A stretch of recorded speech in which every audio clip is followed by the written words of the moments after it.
ये दोनों बाप बेटे एक कार में बैठे थे जो जाम में फंसी हुई थी और आपस में बहस कर रहे थे। अचानक उनके सामने वाली वैन से कोई आकर उनकी कार का दरवाजा तोड़ता है और जोर से हमला करता है। जो लोग कार से बाहर थे वे डर के मारे वापस अंदर भाग गए। हमलावर इंसान था या जानवर, ये साफ नहीं था। उसके पैर जानवर जैसे थे और एक हाथ की जगह पंख था। पुलिस इस अजीब प्राणी को पकड़ लेती है और तभी हमें पता चलता है कि शहर में एक अजीब बीमारी फैल रही है। लोग धीरे धीरे जानवरों का रूप लेने लगे हैं। फ्रांसवा की पत्नी भी इस बीमारी का शिकार हो चुकी थी, जिसे अस्पताल में भर्ती किया गया था। फ्रांसवा अपनी पत्नी की खुद देखभाल करना चाहता था, लेकिन उसकी हालत इतनी बिगड़ चुकी थी कि डॉक्टरों ने उसे अस्पताल में ही रहने की सलाह दी। जब फ्रांसवा अपने बेटे से कहता है तुम अपनी माँ से मिलने जाओ, तो बेटा चिढ़कर जवाब देता है मैं उससे मिलने जाऊंगा तो क्या फायदा, अब उसे मेरी बातें भी समझ नहीं आती। फ्रांसवा उसे समझाते हुए कहता है उसे तुम्हें देखकर खुशी होगी, तुम जाओ। एक रात सभी बीमार लोगों को एक नए अस्पताल में शिफ्ट किया जा रहा था, लेकिन तबाही मच गई जब गड़बड़ी के कारण बस पानी में गिर गई। कई लोग मारे गए और कई लोग खो गए। उसी रात फ्रांसवा का बेटा डर जाता है जब वह खिड़की से बाहर एक अजीब सा प्राणी देखता है, पर जब उसने फिर से देखा तो वहां कोई नहीं था। उसे लगा कि यह उसका भ्रम था। फ्रांसवा को जब इस हादसे का पता चलता है तो वह तुरंत अपनी पत्नी को ढूंढने के लिए उस जगह पर जाता है। और अजीब बात यह थी कि उसकी पत्नी ना तो मरने वालों में थी ना ही जीवितों में, वह कहीं खो गई थी। इसके बाद एक और घटना घटती है जब फ्रांसवा का बेटा स्कूल में रस्साकशी खेल रहा होता है। उसने अपनी हारती हुई टीम को कुछ ही मिनटों में हरा दिया। उसमें अचानक से आई ये ताकत उसे खुद भी समझ नहीं आ रही थी। उसकी हालत और बिगड़ती जाती है जब वह घर आकर देखता है कि उसकी रीढ़ की हड्डी बाहर निकल रही है। वह डर से कांप उठता है कि वह भी जानवर बन रहा है। इसी बीच फ्रांसवा मॉल में उसी पुलिस अधिकारी से मिलता है। अचानक मॉल में एक व्यक्ति जोर से चिल्लाता है मैंने यहाँ एक अजीब इंसान देखा है। सभी लोग डर के मारे पीछे हट जाते हैं, लेकिन फ्रांसवा उसे देखने के लिए आगे बढ़ता है क्योंकि उसे लगता है कि शायद उसकी पत्नी हो। उससे पहले कि वह महिला उसके साथ कुछ करती, वह वहां से भाग जाता है। जंगल में उसकी फिर से मुलाकात उस ईगल जैसे इंसान से होती है जो उड़ने की कोशिश कर रहा था और काफी हद तक सफल भी हो चुका था।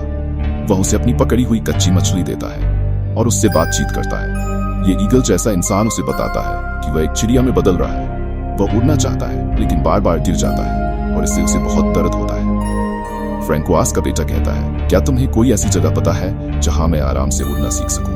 लड़का कहता है हाँ क्यों नहीं। वह उसे एक तालाब के पास ले जाता है। तालाब के पास वह पेड़ की अतिरिक्त शाखाओं को हटाकर उसे बताता है तुम यहाँ से आराम से उड़ सकते हो और अगर तुम गिर भी जाओ तो पानी में गिरोगे, तुम्हें चोट नहीं लगेगी। वहीं फ्रैंकोइस के रेस्तरां में अचानक एक जानवर के आकार का आदमी हमला कर देता है, वह भी फ्रैंकोइस पर। फ्रैंकोइस नोटिस करते हैं कि वहां एक और जानवर जैसे इंसान थे जो इस बड़े जानवर को देखकर वहां से भाग गए। शायद वह फ्रैंकोइस की पत्नी हो सकती थी। वह यही सोच रहे थे जब वे जानवर जिसने उन पर हमला किया था जोर से चीखने लगता है। इससे पहले कि होटल में बैठे सारे ग्राहक डर जाएं, होटल का मालिक उस जानवर को चुप रहने के लिए कहता है। आश्चर्यजनक रूप से वह जानवर मालिक की बात सुनता है। उस जानवर के पंजों में जंजीरें थीं, जिसकी वजह से वह जंगल में वापस नहीं भाग पाया और ग्राहकों की ओर बढ़ गया। और कुछ ही देर में पुलिस आकर उस जानवर को पकड़ लेती है। फ्रैंकोइस भी पुलिस अधिकारी के साथ जंगल में जाते हैं उस दूसरे बड़े जानवर की तलाश में, लेकिन उन्हें वहां कोई नहीं मिलता, बल्कि उन्हें अपने बेटे की साइकिल मिलती है। जब वह घर आते हैं और अपने हाथ धोने के लिए सिंक पर जाते हैं तो उन्हें सिंक में कुछ नाखून मिलते हैं। ये नाखून फ्रैंकोइस के बेटे के थे जो उसने तोड़कर वहां फेंक दिए थे। फ्रैंकोइस को अब यह समझ आ गया था कि उनका बेटा भी जानवर में बदल रहा है। क्लास में उनका एक दांत भी टूटकर गिर गया था, जिसकी वजह से जब सभी उसका मजाक उड़ाते हैं वह वहां से चला जाता है और उस ईगल जैसे इंसान से मिलने चला जाता है। वह उससे बातचीत करता है, उसकी प्रैक्टिस देखता है और उसके घावों पर लगी पट्टियों को देखता है। इस पर फ्रैंकोइस उसे अपने हाथ दिखाने के लिए कहते हैं। जब फ्रैंकोइस का बेटा उन्हें अपने हाथ नहीं दिखाता तो फ्रैंकोइस को पक्का यकीन हो जाता है कि उनका बेटा जानवर में बदल रहा है। फ्रैंकोइस का बेटा वहां से भागने की कोशिश करता है, लेकिन फ्रैंकोइस उसे पकड़ लेते हैं। वह अपने बेटे से कहते हैं मैं जानता हूं कि तुम बदल रहे हो, तुम जानवर में तब्दील हो रहे हो, लेकिन तुम हमेशा मेरे बेटे रहोगे। बस मुझे ये बताओ कि तुम्हारे अंदर क्या क्या बदलाव आ रहे हैं ताकि मैं समझ सकूं कि तुम किस जानवर में बदल रहे हो। फ्रैंकोइस का बेटा जवाब देता है अब मैं दूर से बहुत साफ साफ सुन सकता हूँ और मेरे नाखून अजीब तरह से बढ़ने लगे हैं। फ्रैंकोइस पूछते हैं क्या तुम्हारे दोस्तों को इस बारे में कुछ पता है? उनका बेटा कहता है नहीं, किसी को कुछ नहीं पता। अगले दिन फ्रैंकोइस के रेस्तरां में एक पार्टी थी। जब उनका बेटा वहां आता है तो उसके नाखून फिर से बड़े हो जाते हैं। फ्रैंकोइस उसे डांटते हुए कहते हैं तुमने इन नाखूनों को क्यों नहीं काटा? ये बात सुनकर उसका बेटा इतना आहत हो जाता है कि वह अपने ही पिता पर हमला कर देता है और उन्हें घायल कर देता है। असल में फ्रैंकोइस अपने बेटे को लोगों की नजरों से बचाने की कोशिश कर रहे थे। वह कैंची उठाकर अपने बेटे की गर्दन पर रखते हैं और उसे धमकाते हुए कहते हैं, नाखून काटो।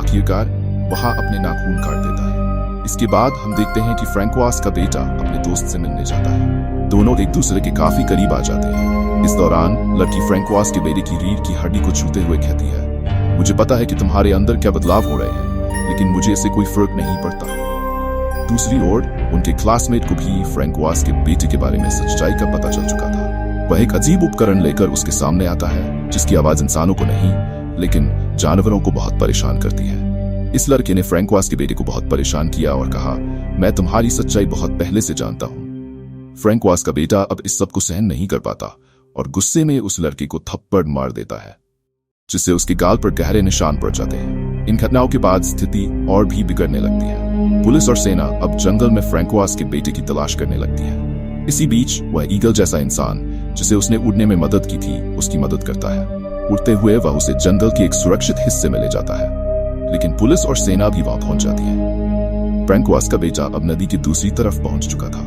लेकिन पानी में गाड़ी नहीं चल पाती, इसलिए सेना उन पर गोली चलाती है। इस हमले में फ्रैंकोइस के बेटे का दोस्त, वह ईगल जैसा आदमी, मारा जाता है। फ्रैंकोइस का बेटा जैसे जैसे जंगल में आगे बढ़ता है उसे लगता है कि वह अब इसी जगह को अपना घर मान चुका है। वह जंगल के फलों को खाता है और नदी में स्नान करता है। जब वह पानी से बाहर निकलता है उसके शरीर पर अजीब निशान दिखाई देते हैं, जैसे उसकी त्वचा बहुत तेजी से बदल रही हो। जंगल में चलते चलते फ्रैंकोइस का बेटा एक ऐसे हिस्से में पहुंचता है जहां उसके जैसे कई और जानवर जैसे इंसान रहते थे, और यहाँ उसकी मुलाकात उसकी माँ से होती है। उसकी माँ उसे सूंघकर पहचान जाती है। वह इंसानों की तरह बोल नहीं सकती थी, लेकिन वह अपने बेटे को बार बार एक गुफा की ओर इशारा करती है, जैसे वह कह रही हो कि यह जगह तुम्हारे लिए सुरक्षित है। फ्रैंकोइस का बेटा देखता है कि वहां कुछ लोग सांप में, कुछ बंदर में और एक व्यक्ति सुअर में बदल चुका था। यहाँ एक बच्चा भी था जो गिरगिट में बदल चुका था। सब वहां बहुत शांति से रह रहे थे जब तक कि सेना वहां धुआं छोड़कर हमला नहीं करती। सेना ने वहां एक खास उपकरण से कुछ ऐसी आवाजें निकालनी शुरू कर दी जो जानवरों को बहुत परेशान कर रही थी। ये आवाजें फ्रैंकोइस के बेटे को भी बहुत तंग कर रही थी और आखिरकार सेना उसे पकड़ लेती है। लेकिन गिरगिट में बदल चुकी लड़की खुद को पेड़ पर छिपा लेती है और उनसे बच निकलती है। अब पुलिस फ्रैंकोइस के बेटे को शहर ले आती है, जहां फ्रैंकोइस की मुलाकात पुलिस से होती है। वह उन्हें बताते हैं कि यह मेरा बेटा है जो रात में जंगल में चला गया था। चूंकि फ्रैंकोइस का बेटा अभी भी इंसानों की तरह दिख रहा था, पुलिस को कोई शक नहीं होता। वे उसे एक कागज पर साइन करने के लिए देते हैं। लेकिन जब फ्रैंकोइस का बेटा साइन नहीं कर पाता और गुस्से में दहाड़ता है, तब पुलिस को शक हो जाता है कि वह जानवर में बदल रहा है। वे उसे पकड़ने की कोशिश करते हैं, लेकिन फ्रैंकोइस पुलिस को मारकर कागज पर साइन कर देते हैं और अपने बेटे को वहां से ले जाते हैं। इसी बीच वह पुलिस अधिकारी जो फिल्म की शुरुआत से ही फ्रैंकोइस की मदद कर रही थी, अब उसे शक होने लगता है कि कुछ गलत हो रहा है। इसीलिए सेना अब उनके पीछे लग जाती है। ये देखकर फ्रैंकोइस का बेटा डर जाता है और अपने पिता से पूछता है, अगर उन्होंने मुझे पकड़ लिया और मुझे हेल्थ सेंटर में बंद कर दिया तो क्या तुम मुझसे मिलने आओगे? फ्रैंकोइस कहते हैं, यह मुमकिन ही नहीं है कि वे तुम्हें पकड़ सके। मैं तुम्हारे साथ हूं। अब फ्रैंकोइस का बेटा अपने पिता को बताता है, मैंने जंगल में अपनी माँ को देखा था। ये सुनकर फ्रैंकोइस को भी अच्छा महसूस होता है। वे तेजी से अपनी गाड़ी जंगल के बीच में छोड़ देते हैं और अपने बेटे से कहते हैं, भागो, इस जंगल में आजाद रहो, तुम यहाँ खुश रहोगे। बिना देर किए फ्रैंकोइस का बेटा वहां से भाग जाता है। फ्रैंकोइस की आंखों में आंसू थे, खुशी के आंसू, क्योंकि उन्होंने अपने बेटे को सरकारी यातनाओं से बचा लिया था। और इस तरह फिल्म की कहानी यहीं समाप्त हो जाती है।